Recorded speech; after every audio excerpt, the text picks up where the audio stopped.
जगातला पहिला राजा आणि मानव म्हणजे मनू.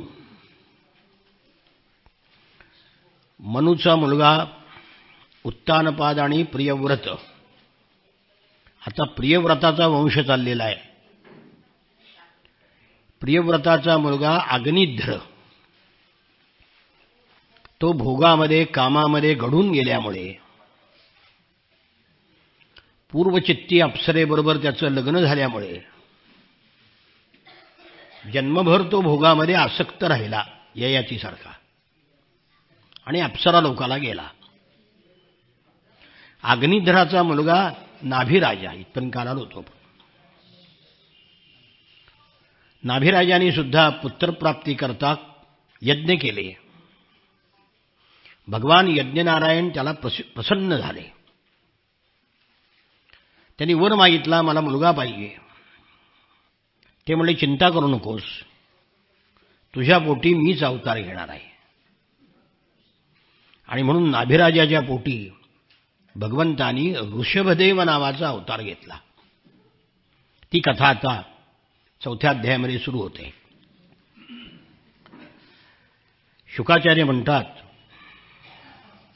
नाभीच्या पुत्राच्या जन्माने भगवान पुन्हा जन्माला आले.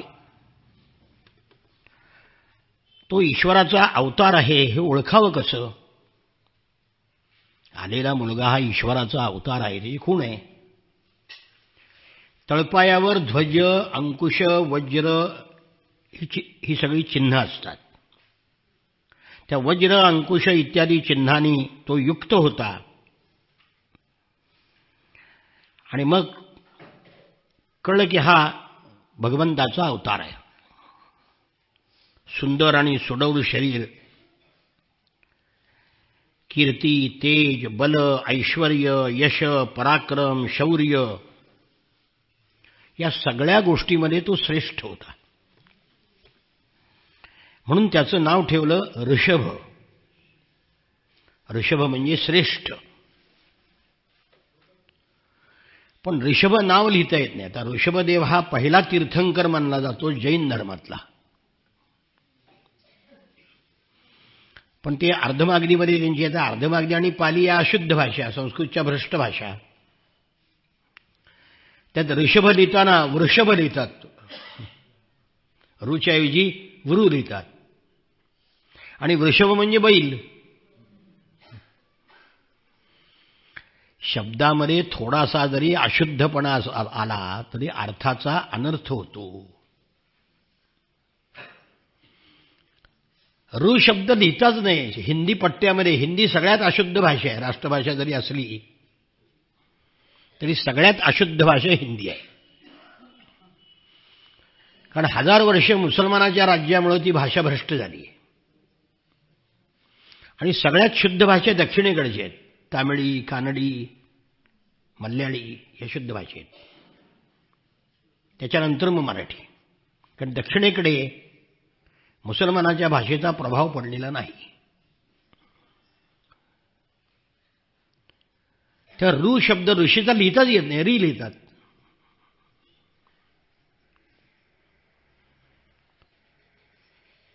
आता ते एका नटाचं नाव आहे रितेश. आपल्या मुख्यमंत्र्याचा पोरगा जाईल. ते रला वेलांटी लिहिलं रीती. अरे रीत म्हणजे रिकामा. रिकामा आहे त्याचा ईश. मूर्खच आहेत. काय लिहायला पाहिजे? ऋषीचा लिहिला पाहिजे. ऋत म्हणजे सत्य. आणि साधं सत्य नाही, वैश्विक सत्य. त्याचा ईश. तसं इथे ऋषभदेव. पण आमच्या हिंदी पट्ट्यातले सगळे ऋषभ रला एक. हिंदीचं भागवत वाचा की किती अशुद्ध वाचतात बघा हिंदीवाली सगळी. नुसतं नाचणं, गाणं, आरडा ओरडा.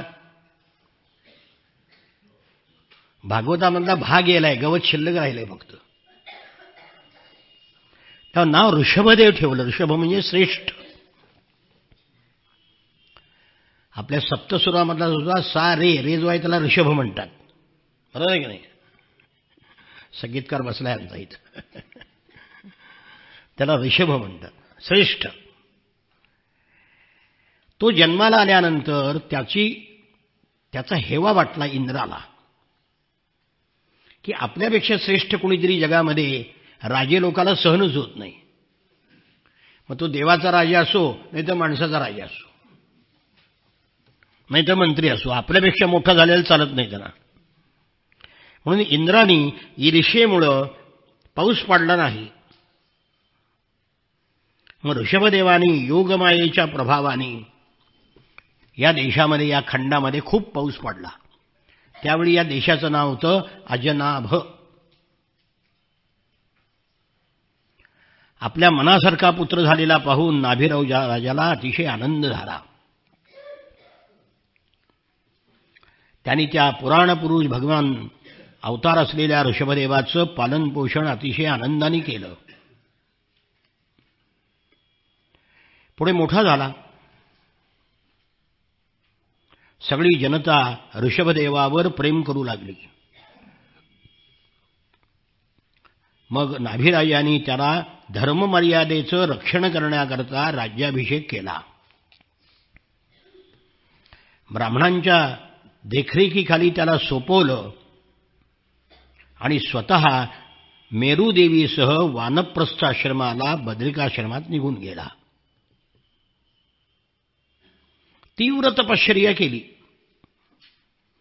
समाधी योगाने भगवान वासुदेवाची आराधना करीत करीत योग्य वेळ आल्यावर भगवंताच्या रूपामध्ये विलीन झाला. नाभिराजाच्या संदर्भामध्ये अशी लोकोक्ती आहे की ज्याच्या शुद्ध कर्माने संतुष्ट होऊन प्रत्यक्ष परमेश्वर ज्याचे पुत्र झाले त्याचं अनुकरण दुसरा कोण करू शकेल. भगवंतानी त्याच्या पोटी जन्म घेतला यातच त्याचं श्रेष्ठत्व आहे. मग ऋषभदेवांचं राज्य सुरू झालं. या अजनाभ खंडाला त्यांनी कर्मभूमी मानली. गुरुच्या घरी शिकलं पाहिजे म्हणून काही काळ राहिले. आता भगवान श्रीकृष्ण परमेश्वर होते पण गुरुच्या घरी राहिले. आणि मग गृहस्थाश्रमामध्ये प्रवेश केला. मग इंद्राने आपली मुलगी त्याला दिली. इंद्राची मुलगी जयंती आणि इंद्राच्या मुलाचं नाव आहे जयंत. ती जयंती ऋषभदेवाला दिली. त्यांनी शास्त्रांनी सांगितलेल्या कर्माचं आचरण केलं आणि त्याला 100 पुत्र झाले. त्यामध्ये सगळ्यात मोठा पुत्र त्याचं नाव भरत. सर्वापेक्षा गुणवान होता, ज्येष्ठ होता. त्याच्यामुळं या देशाला भारत हे नाव मिळालं. आपल्या देशाच्या इतिहासामध्ये 4 भरत होऊन गेले. एक रामाचा धाकटा भाऊ कैकेयीचा मुलगा भरत, दुसरा शकुंतलेचा मुलगा भरत की जो सिंहाचं तोंड उघडून त्याचे दात मोजत होता. तिसरा हा तत्वज्ञानी भरत. आत्ता ज्याची कथा चालली आहे नाभिराजाचा पुत्र भरत, याला पुढे जडभरत म्हणत असत. तो जड नव्हता, सोंग घेतलं होतं जडाचं. आणि चौथा नाट्याचार्य भरत, ज्यांनी नाट्यशास्त्र लिहिलं, जगातलं पहिलं. असे 4 भरत होऊन गेले. पण भारत हे नाव या भरतामुळे पडलं. कळलं? नाट्यशास्त्राचे जनक जे आहेत, जगामध्ये पहिलं नाट्यशास्त्र कोणी निर्माण केलं असेल तर भरत मुनींनी केलं. आपले पु ल देशपांडे शिकायला गेले ऑक्सफर्डला नाट्यशास्त्र. दूरदर्शनीच पाठवलं त्या वेळेला. तर तिथं बघितलं तर तिथल्या त्या विद्यापीठामध्ये नाट्यशास्त्र भरताच शिकवत होती. त्यांनी विचारलं की तुमचं नाट्यशास्त्र भरतमुनीचं आम्ही शिकवतोय आणि इथं तुम्ही शिकायला कशाला आलात? आमचंच आम्हाला शिकवतात परदेशामध्ये आणि आमचीच गाढवं शिकायला तिकडे जातात. काय झालंय, या सगळ्या समाजसुधारकांनी आपल्या धर्माचं वाटोळ केलेलं आहे. पटायचं नाही, कारण त्यांची चौकात चौकात त्यांचेच पुतळे आहेत. आपल्या धर्माबद्दल, आपल्या संस्कृतीबद्दल द्वेष, राग, गैरसमज हे इंग्रजांनी पसरवले आणि आपल्या समाजसुधारकांनी पसरवले. हे मी नाही, विवेकानंदांनी लिहिलेलं आहे.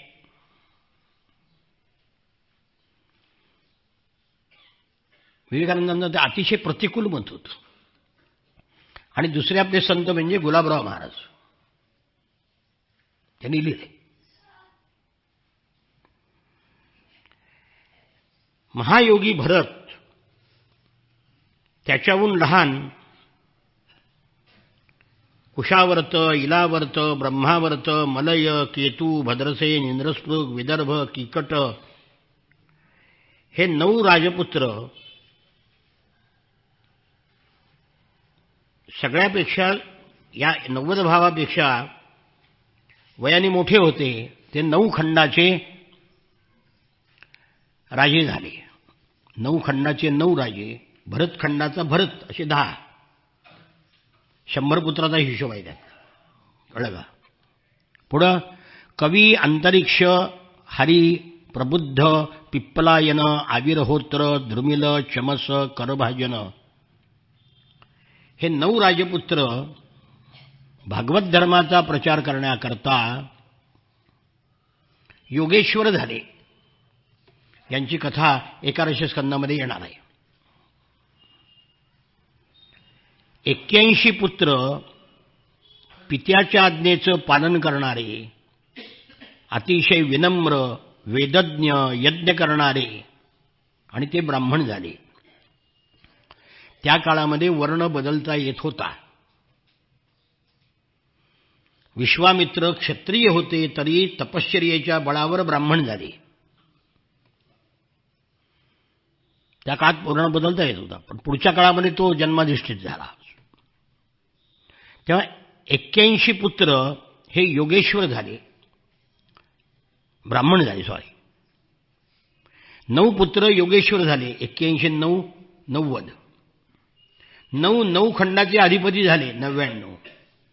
आणि 10वा भरत खंडाचा अधिपती झाला. अशा प्रकारे ऋषभदेवांच्या पुत्रांचा इतिहास सांगितल्यानंतर ऋषभदेवाची त्यांनी कथा सांगितलेली आहे. महापुरुष जसं आचरण करतात तसं दुसरे लोक त्याचं आचरण करतात. म्हणून महापुरुषांनी जपून वागलं पाहिजे. लोकांच्या मनामध्ये आपल्याविषयी गैरसमज निर्माण होऊ नये असं वागलं पाहिजे. शुद्ध आचरण ठेवलं पाहिजे. गीतेतही म्हटलंय भगवंतांनी, यद्यदाचरति श्रेष्ठा तत्तदेवेतरो जनाः. महापुरुष जसं आचरण करतात तसं सामान्य लोक वाचतात. त्यांनी शास्त्र आणि ब्राह्मणाच्या उपदेशाप्रमाणे अनेक यज्ञ केले. उत्कृष्ट शासन केलं ऋषभदेवानी. लोक त्याच्यावर दिवसेंदिवस अधिकाधिक प्रेम करत होते. पण तो इतका वैराग्य संपन्न होता की राजा असून कुठल्याही उपभोगाच्या वस्तूकडे डुंकून सुद्धा पाहत नव्हता. म्हटलंय की राजा म्हणजे राज्याचा उपभोग शून्य प्राणी. राजाने उपभोग घ्यायचा नसतो तर प्रजा सुखी राहते. राजात जर उपभोग घ्यायला लागला तर प्रजेला उपभोग मिळतच नाहीत. एकदा ऋषभदेव फिरत फिरत ब्रह्मावर्त देशामध्ये पोहोचले. आणि त्यांनी तिथल्या सभेमध्ये आपल्या मुलांना उपदेश केला. सगळ्या प्रजेलाच सांगितलं. ऋषभ उवाच नायं देहो देहभाजां नृलोके कष्टान् कामान् अर्हते विद्भुजां ये तपो दिव्यं पुत्रकायेन सत्वं शुद्धेद्यसस्मात् ब्रह्मसौख्यं त्वनंतम्. ऋषभदेवानी शेवटचा उपदेश आपल्या प्रजेला आणि मुलांना केला. मुलांनो, पुत्रांनो, मनुष्य शरीर दुःखमय विषय भोगण्यासाठी नाही.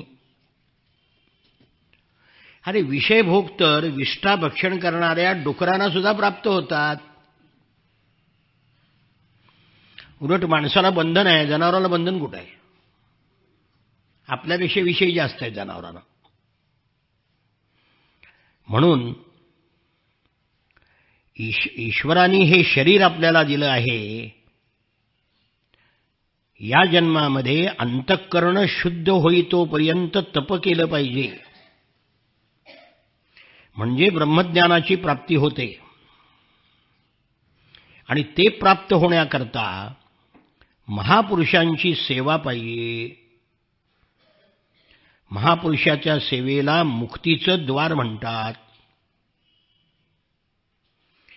आणि स्त्रीने आसक्त झालेल्या कामी लोकांच्या सहवासाला नरकाचे द्वार म्हणतात.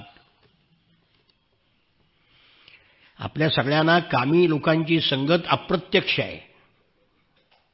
म्हणजे वर्तमानपत्र, मासिक, टीव्ही यातून काय सगळी संगत कोणाची आहे?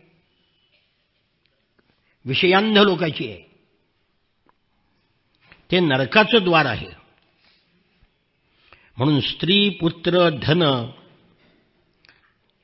याविषयी ज्यांना अनास्था आहे, जे निर्वाह पुरतच शरीर कार्य करतात, तेच महापुरुष आहेत. मनुष्य प्रमादवश होऊन, प्रमाद म्हणजे चुका करतो, आयुष्यामध्ये कुकर्म करू लागतो. इंद्रियांना तृप्त करण्याकरता वाटेल ती कर्म करतो. हे योग्य नाही. यामुळे मनुष्य पुन्हा पुन्हा जन्मामध्ये दुःखदायक शरीर प्राप्त करतो. म्हणून मुलांनो, आत्मतत्वाबद्दल जोपर्यंत जिज्ञासा निर्माण होत नाही, तोपर्यंत देहाचं बंधन आहे. म्हणून पुन्हा पुन्हा या कर्मवासनेच्या अधीन जाऊ नका. जोपर्यंत तुम्ही देहाच्या सुखाकरता कर्म करताय, तोपर्यंत जन्म आहे. म्हणून भगवंताची भक्ती निर्माण होत नाही, तोपर्यंत तुम्ही जन्म मरणाच्या फेऱ्यातून सुटणार नाही. अज्ञानामुळे विषयप्रधान अशा घरामध्ये तुम्ही आसक्त होता. मग तुम्हाला नाना प्रकारचे क्लेश सहन करावे लागतात. त्यामुळे जीवाला घर, शेत, पुत्र, स्वजन, धन यामध्ये मी, माझं, अहम आणि मम ही भावना निर्माण होते. ही गाठ घट्ट होत जाते. यातून जर मनुष्याने अहंकाराचा त्याग केला, तर ही घाट हळूहळू सुटू लागते. म्हणून मुलांनो, संसार सागरातून पार होण्यासाठी महापुरुषांची संगत करा. परमेश्वरावर भक्तिभाव ठेवा. ईश्वराला शरण जा. आसक्तीचा त्याग करा. तत्वजिज्ञासेने, तपाने, सकाम कर्माचा त्याग करा. आणि महत्वाचं म्हणजे भगवंताच्या कथा श्रवण करा. ऋषभदेव स्वतःच भगवान असल्यामुळे म्हणतात की माझ्या गुणाचं कीर्तन करा. कोणाशीही वैर करू नका. समतेनं, शांतीने वागा. मी माझे या भावनेचा त्याग करा. शास्त्राच्या अभ्यासाने एकांतवास प्राप्त करा, सत्पुरुषाच्या वचनावर श्रद्धा ठेवा, ब्रह्मचर्य पालन करा, वाणीवर संयम ठेवा, सगळीकडे परमेश्वर आहे हे पहा, आणि तरच तुम्ही या शरीरातून मुक्त होऊन माझ्याप्रत याल.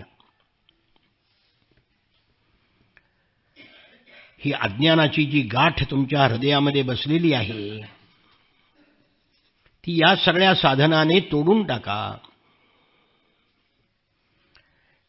माझ्या लोकाची प्राप्ती किंवा माझा अनुग्रह हवा असेल, त्या राजाने प्रजेला, गुरुने शिष्याला, पित्याने पुत्राला असाच उपदेश करावा. अंधळ्या माणसाच्या मागून जर गेलात तर खड्ड्यामध्ये पडता. तसं विषयी माणसाच्या संगतीला तुम्ही गेला म्हणजे खड्ड्यातच पडणार. म्हणून सत्पुरुषाच्या पाठीमागून जावा. डोळस माणूस आंधळ्याला अयोग्य वाटेला जसा जाऊ देत नाही, तसा ज्ञानी पुरुष संसारी माणसाला वाईट मार्गाकडे जाऊ देत नाही. नारदांनी वाल्या कोळ्याला वाईट मार्गाकडे जाऊ दिलं का? उपदेश करून तप करायला लावलं. वाल्याचा वाल्मिकी केला. जे देवाला जमत नाही ते संतांना जमतं. देवाने दुष्ट मारले, विनाशायेच दुष्कृताम. संतांनी दुष्ट मारले नाही, दुष्टाचे सज्जन केले. संतांमध्ये आणि देवामध्ये हा फरक आहे. असा आहे, रोग झाला म्हणून रोग्याला मारणं हा काही मार्ग नाही. रोग्याला निरोगी करणं हा मार्ग आहे खरा. म्हणून संत श्रेष्ठ आहेत. माझ्या अवताराचं रहस्य जाणा. ते सामान्य माणसाच्या बुद्धीच्या पलीकडचं आहे. शुद्ध सत्व हे माझं हृदय आहे. त्यामध्ये धर्माचं अधिष्ठान आहे. आणि म्हणून मुलांनो, लोक मला ऋषभ म्हणजे श्रेष्ठ म्हणतात. तुम्ही माझ्या सत्वमय हृदयापासून निर्माण झालेले आहात. म्हणून मत्सराचा त्याग करा. आणि मुलांना महत्वाचं काय सांगितलं? आक्लिष्ट बुद्ध्या भरतं भजद्वम शुश्रूषणं तद्भरणं प्रजानाम. तुमचा जो ज्येष्ठ भाऊ भरत आहे ना, याची सेवा करा. त्याची सेवा करणं म्हणजे माझी सेवा करणंच आहे. हेच तुमचं प्रजापालन करणं आहे. भरत माझ्यापेक्षा काहीही कमी नाही. मुलांनो, स्थावर वस्तूपेक्षा, स्थावर म्हणजे हे सगळे दगड, धोंडे, माती, पर्वत, दऱ्या, याच्यापेक्षा वृक्ष श्रेष्ठ आहेत. त्याच्यापेक्षा चालणारे जीव श्रेष्ठ. त्याच्यापेक्षा ज्ञान होणारे पशु श्रेष्ठ. पशुपेक्षा मनुष्य, मनुष्यापेक्षा प्रमथगण, प्रमथापेक्षा गंधर्व, गंधर्वापेक्षा सिद्ध, सिद्धापेक्षा देवतांचे अनुयायी किन्नर, त्याच्यापेक्षा असुर, असुरापेक्षा देव, देवापेक्षा इंद्र, इंद्रापेक्षा ब्रह्मदेवाचे पुत्र दक्ष प्रजापती श्रेष्ठ आहेत. ब्रह्मदेवाच्या पुत्रामध्ये रुद्र सर्वश्रेष्ठ. ब्रह्मदेव त्याच्यापेक्षा श्रेष्ठ. ते माझ्यापासून उत्पन्न झाले आहेत, माझी उपासना करतात, म्हणून मी त्यांच्यापेक्षा श्रेष्ठ आहे. म्हणून माझं नाव ऋषभ आहे. हे परमेश्वरच सांगतायत. ऋषभ म्हणजे कोण आहेत? परमेश्वरच आहेत. म्हणून या सर्वांची सेवा करणं म्हणजे माझी सेवा आहे. जे ब्राह्मण वेदाचं अध्ययन करणारे आहेत ती माझी मूर्ती आहे. तेव्हा मुलांनो, चराचर भूतमात्रामध्ये मी आहे असं समजून सगळ्यांची सेवा करा. तीच माझी पूजा आहे. तरच तुम्ही कालपाशापासून मुक्त होतात. शुकाचार्य म्हणतात, ऋषभदेवांचे पुत्र सर्व प्रकारे सुशिक्षित होते. त्यांनी ऋषभदेवांची ही वाणी ऐकली आणि वडिलांच्या सांगण्याप्रमाणे वागण्याचा निश्चय केला. मुलांना आणि प्रजेला अशा प्रकारे धर्माचं शिक्षण देऊन ऋषभदेव संन्याशी होऊन बाहेर पडले. कसे झाले? दिगंबर झाले. अंगावर वस्त्र सुद्धा ठेवलं नाही. केस विखुरलेले, वेश वेड्यासारखा,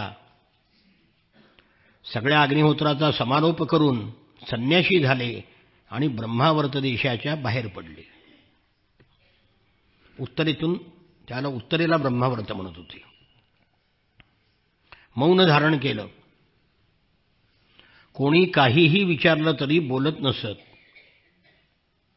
जड, आंधळा, बहिरा, मुका, पिशाच, वेडा यासारखे चाळे करत आपल्याला कोणी आपल्याजवळ येऊ नये म्हणून वेड्यासारखे वागतात.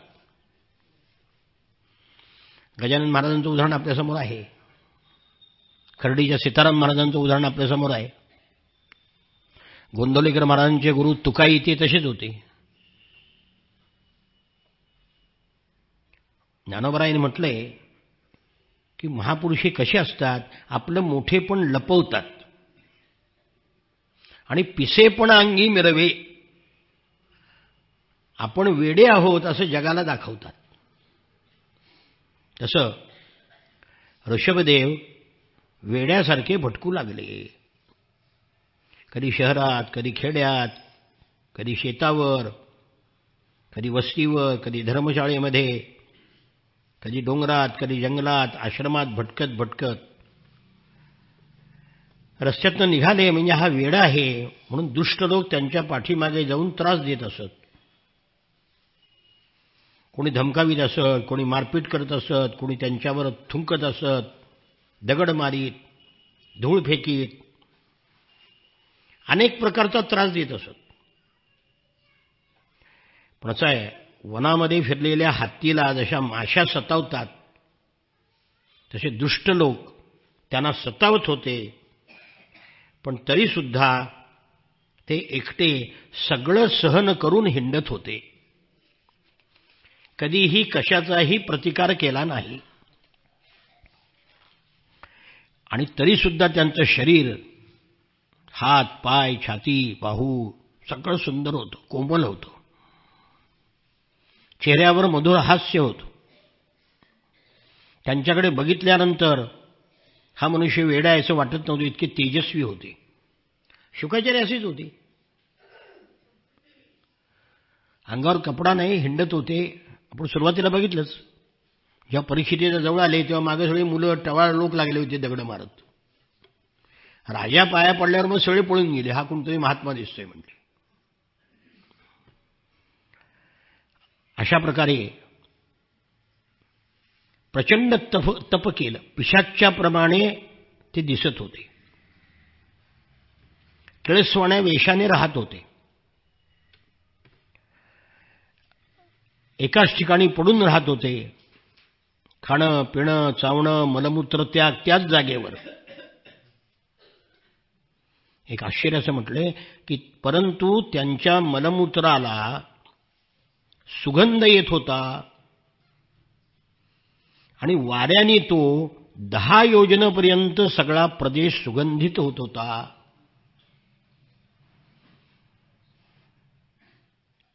अशा प्रकारे परीक्षित राजा ऋषभदेवानी अनेक प्रकारच्या योगाचं आचरण केलं. ब्रह्मानंदाचा आनंद घेत होते. त्यांना अनेक प्रकारच्या सिद्धी प्राप्त झाल्या. अष्टमहासिद्धी आहेत, ते येणार आहेत पुढे. पण त्या सिद्धीचा स्वीकार केला नाही. कारण सिद्धी प्राप्त झाली आणि स्वीकार केला तर बुवाबाजी वाढत जाते. नुसतं हातात काही काढून दिलं तरी माणसं मागे लागतात. सिद्धी आहेत पण अलीकडची जी आहेत की महाराजांना ती बाबाजी आहे सगळी. कारण ज्यांच्याजवळ सिद्धी आहेत ते लोकांना दाखवत नसतात सिद्धी आहे म्हणून. कारण त्याच्यामुळे पुण्य संपतं माणसाचं. सिद्धीचा वापर केला की पुण्य संपतं. परीक्षित राजाने विचारलं, आचार्य, भगवान ऋषभानी सिद्धीचा स्वीकार का केला नाही? त्या शुकदेव म्हणाले, तुझं म्हणणं बरोबर आहे. चतुर शिकारी पकडलेल्या हरणावर विश्वास ठेवत नाही. का तर वेळ आली की ती हरिणी केव्हा उडी मारून पोहून जायला सांगता येत नाही. तसं बुद्धिमान माणसं चंचल चित्तावर विश्वास ठेवत नाहीत. कारण चित्त कुठं, मन कुठं जाईल तर काहीच. हरणाप्रमाणे इथं बसलोय आपण तरी आपलं मन कुठं आहे कोणाला ठोक, प्रत्येकाचं मन कुठं आहे ते. म्हणून मनावर विश्वास ठेवू नये. कसं म्हटलंय की या चंचल चित्ताशी कधी मैत्री करू नये. न कुर्यात् कर्हिचित् सख्यं मनसी ह्यनवस्थिते यत् विश्रंभाचिराचीर्णं च स्कंद तप ऐश्वरम. कारण मनावर विश्वास ठेवल्यामुळे योगी लोकांनी केलेलं तपसुद्धा नष्ट होतं. व्यभिचारिणी स्त्री तिच्यावर विश्वास ठेवणाऱ्या नवऱ्याचा विश्वासघात करते, तसं मन त्याच्यावर विश्वास ठेवणाऱ्याचा विश्वासघात करतं. काय दृष्टांत दिलाय बघा. जे लोक मनावर विश्वास ठेवतात ते पथभ्रष्ट होतात. काम, क्रोध, मद, लोभ, शोक, मोह, भय या सगळ्याचं कारण मन आहे. म्हणून बुद्धिमान पुरुष मनावर विश्वास ठेवत नाही. म्हणून ऋषभदेवानी आपल्या मनावर विश्वास ठेवला नाही आणि सिद्धीचा स्वीकार केला नाही. कारण सिद्धीमध्ये मन जर अडकलं तर, म्हणून स्वीकार केला नाही. परमात्म्याला ते सर्वत्र पाहत होते आणि शेवटी त्यांनी आपला देह टाकण्याची इच्छा केली. ऋषभदेव पृथ्वीवर फिरत राहिले. दक्षिण भारतामध्ये आले. कुठं कुठं? कोकण, व्यंकटाचल, कुटक, दक्षिण कर्नाटक आणि तिथे एका पर्वतावर, कुटकाचल नावाच्या पर्वतावर तप करायले. कसं? तोंडामध्ये दगडाचा तुकडा ठेवला आणि दिगंबर अवस्थेमध्ये वनामध्ये हिंडू लागले. त्यावेळी जंगलामध्ये झंझावाताने झाडं एकमेकावर घासून वणवा निर्माण झाला आणि सगळं अरण्य जळून गेलं. त्यामध्ये ऋषभदेव सुद्धा जळून गेले. थोडक्यात त्यांनी अग्निसमाधी घेतली.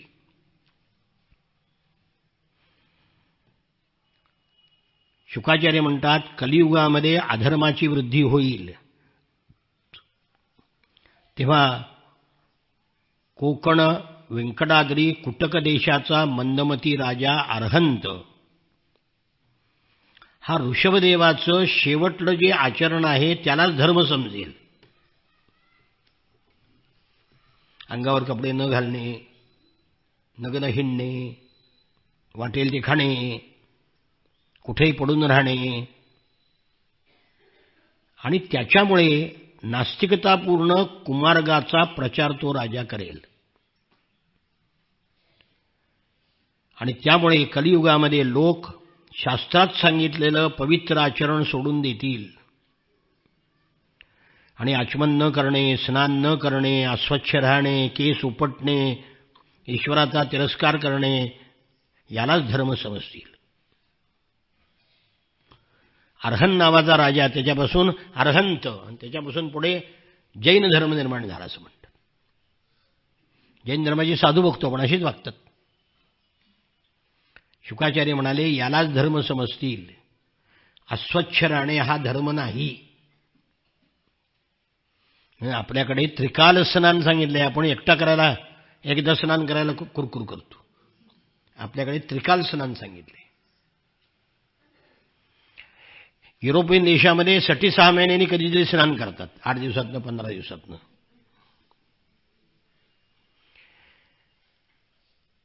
कारण का तिकडे थंडी आहे. पण आपल्याकडे थंडी असली तरी सुद्धा बद्रीनाथाला आपण स्नान करतोच का नाही, किती थंडी असली तरी. अहो त्या नदीमध्ये पाऊल टाकता येत नाही तरी सुद्धा आपण स्नान करतोच तिथं वाटेल झालं. म्हणून शौच म्हणजे शुद्धता. धर्माचं पहिलं तत्व आहे शुद्धता. पण इथे त्यांचं जे आचरण आहे ना ते शेवटल्या अवस्थेतलं आहे. तोच धर्म मानतील. तो धर्म नाही, तो त्यांचा धर्म आहे, आपला नाही. रजोगुणाने परिपूर्ण अशा लोकांना मोक्षमार्गाचं शिक्षण देण्याकरता ऋषभदेवाचा अवतार झाला. भारतवर्ष ही पुण्यभूमी आहे, कारण येथील लोक अशा अवताराच्या चरित्राचं गायन करतात. परमहंस धर्माचं आचरण शिकवण्याकरता ऋषभदेवाचा अवतार आहे. ऋषभदेवाच्या मार्गाने कोणत्याही योग्याने मनाने सुद्धा जाऊ नये. जमायचं नाही आपल्याला.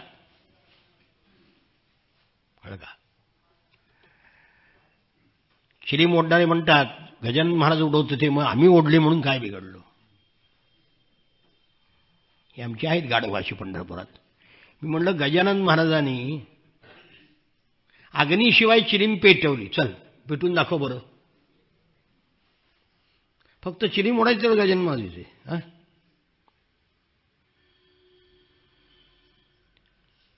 पेटलेल्या पलंगावर ते बसलेले आहेत, बसून दाखवता का? ते सामर्थ्य असेल तर बाकीचं करावं, नाहीतर मनाने सुद्धा त्यांचं आचरण करू नये. जमणार नाही, फजिती होईल. त्यांनी योगसिद्धी टाकून दिल्या, जगाला मिथ्या समजून स्वतःच्या देहाचा सुद्धा त्याग केला. अशा प्रकारे जो मनुष्य हे परममंगलमय चरित्र एकाग्र चित्ताने ऐकतो किंवा दुसऱ्याला ऐकवितो त्याच्या मनामध्ये भक्ती निर्माण होते आणि त्यातूनच सगळे पुरुषार्थ सिद्ध होतात. भगवान श्रीकृष्ण भक्तांना दुसरी अनेक कार्य करतात, पण भक्ती मुक्ती देतील, पण भक्तियोग सहसा मिळत नाही. म्हणून भक्ती प्राप्त झाल्यावर आत्मज्ञान प्राप्त होतं आणि सर्व इच्छापासून मनुष्य मुक्त होतो. हे सांगण्याकरता ऋषभदेवाचं चरित्र सांगितलं. म्हणून आख्यान नमो भगवते ऋषभाय तस्मै. त्या ऋषभदेवाला नमस्कार असो. आता ऋषभदेवाचा सगळ्यात मोठा मुलगा भरत हा तत्वज्ञानी भरत आहे, कळलं का? याच्यामुळं भारताला, आपल्या देशाला भरतखंड नाव पडलं. भरतस्तु महाभागवतः यदा भगतम अवनीतल परिपालनाय संचिंततः तदनुशासनपरः पंचजनीं विश्वरूपदुहितरम उपयेमे.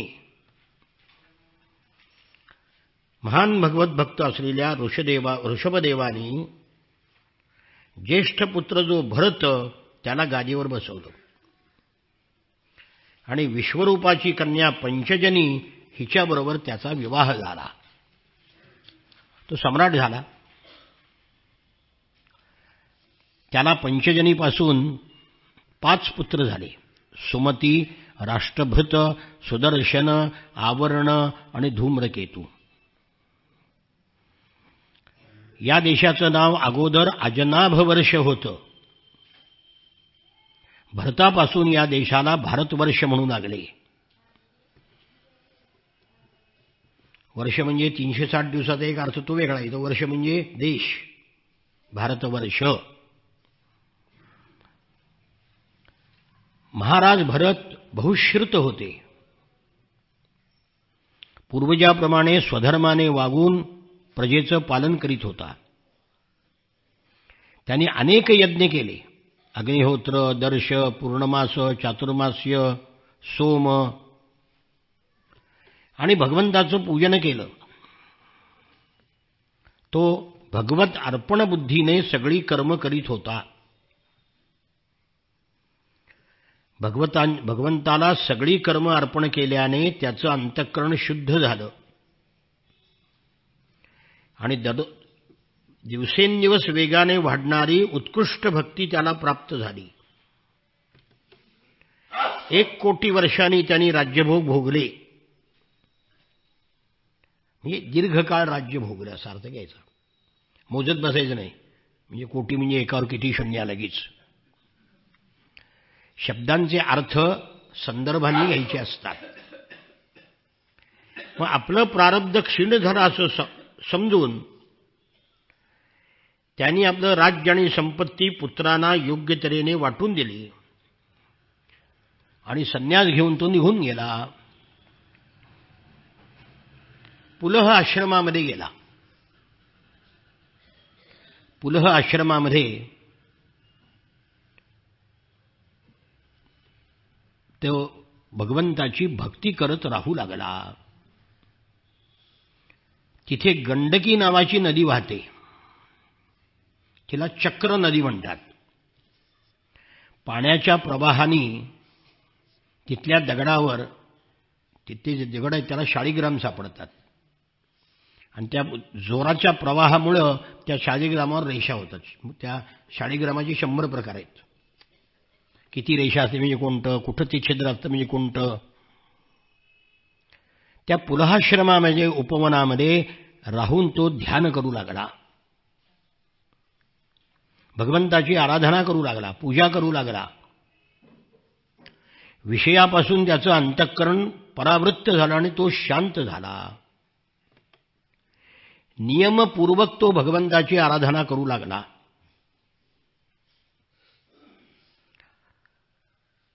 पूजा करताना, प्रार्थना करताना त्याचं मन आणि हृदय द्रवून जायचं. शरीरावर रोमांच येऊ लागले. भक्तीच्या उद्रेकाने डोळ्यामधून प्रेमाश्रू वाहू लागले. सतत भगवंताचं ध्यान करून करून त्याला ध्यानयोग प्राप्त झाला. त्याची बुद्धी त्या परमानंदामध्ये बुडून गेल्यामुळे आपण करीत असलेल्या भगवत पूजेचंही त्याला स्मरण राहिलं नाही. शरीरावर त्यांनी काळ्या हरणाचं कातडं धारण केलेलं होतं. त्रिकाल स्नान करत होता. केस भुरकट आणि कुरळ्या जटासारखे झाले होते आणि सूर्यमंडळामध्ये असलेल्या ज्योतिर्मय परमपुरुषाचं तो ध्यान करीत होता, आराधना करीत होता.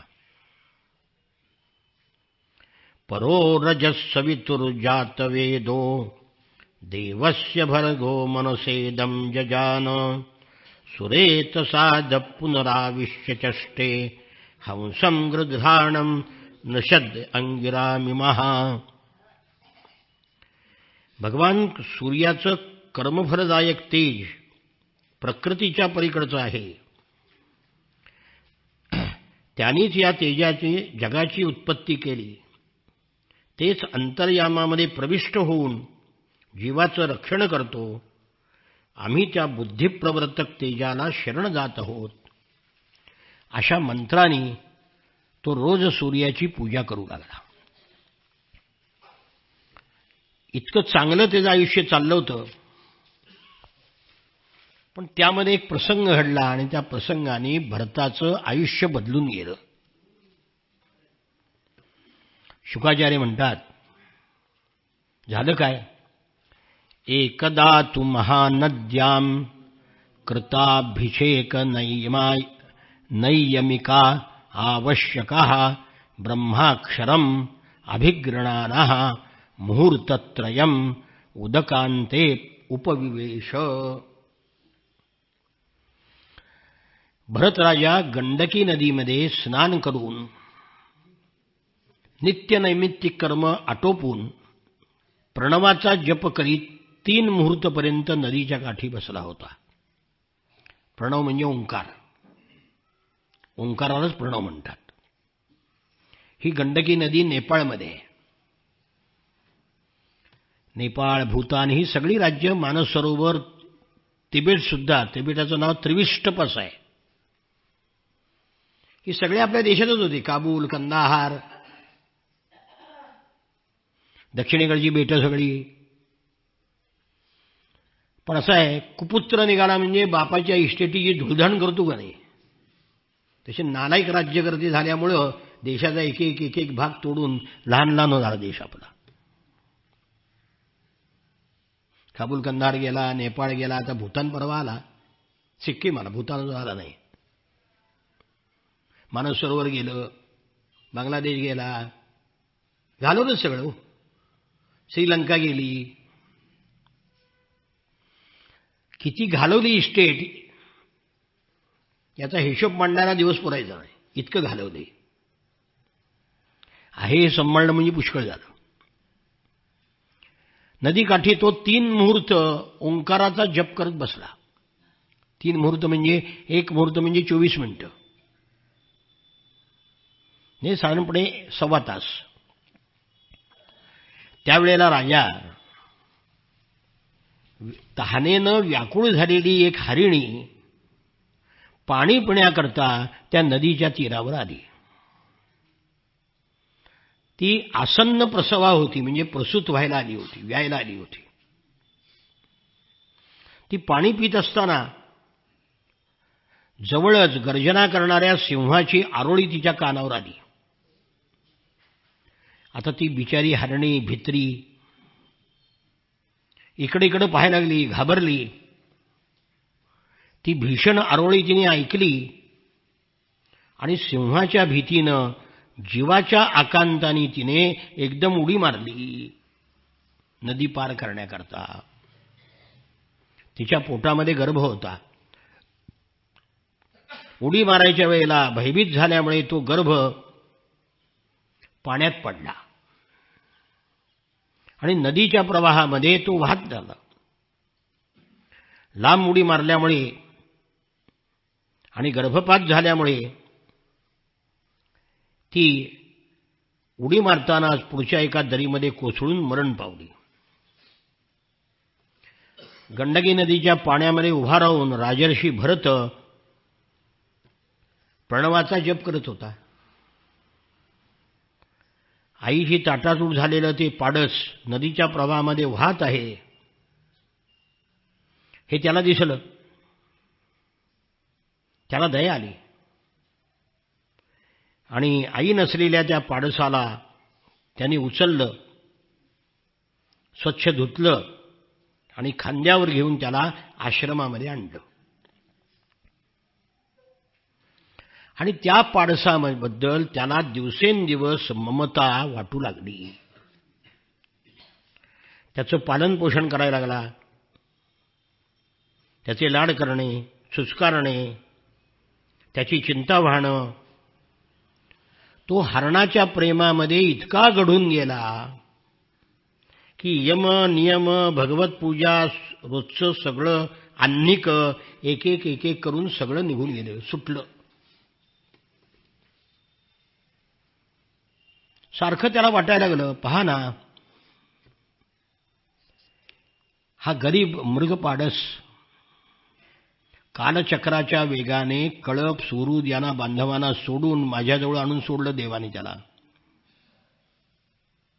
हा मलाच आपला भाऊ, माता, पिता बांधतो आहे,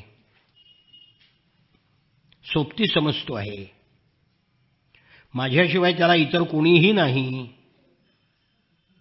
माझ्यावर याचा पूर्ण विश्वास आहे. हा मला शरण आलेला आहे आणि शरण आलेल्या प्राण्याची उपेक्षा करणं योग्य नाही, त्यात दोष आहे. म्हणून मला आता सर्व प्रकारची दोषबुद्धी सोडून याचं पालन पोषण आणि लाड केले पाहिजेत. काय माझ्याशिवाय याचं कसं व्हायचं ही जी बुद्धी आहे की नाही ते अज्ञान आहे. मी मेल्यावर काय होणार? काही होत नसतं. काय होते? आई आणि वडील मेलेली मुलं काय मोठी होत नाहीत का? काही ना काही ते होतच की. ज्यांनी जन्माला घातलं आहे त्यांनी त्याची व्यवस्था केलेलीच आहे. पण भरत राजाला अभिमान झाला, माझ्याशिवाय कोणी नाही. या हरणाचं माझ्याशिवाय कसं व्हायचं? मी याला सोडून दिलं तर वाघ सिंह याला खातील. आणि या ममतेमध्ये तो अडकला. हरणाच्या पाडसाविषयीची आसक्ती त्याची वाढत गेली.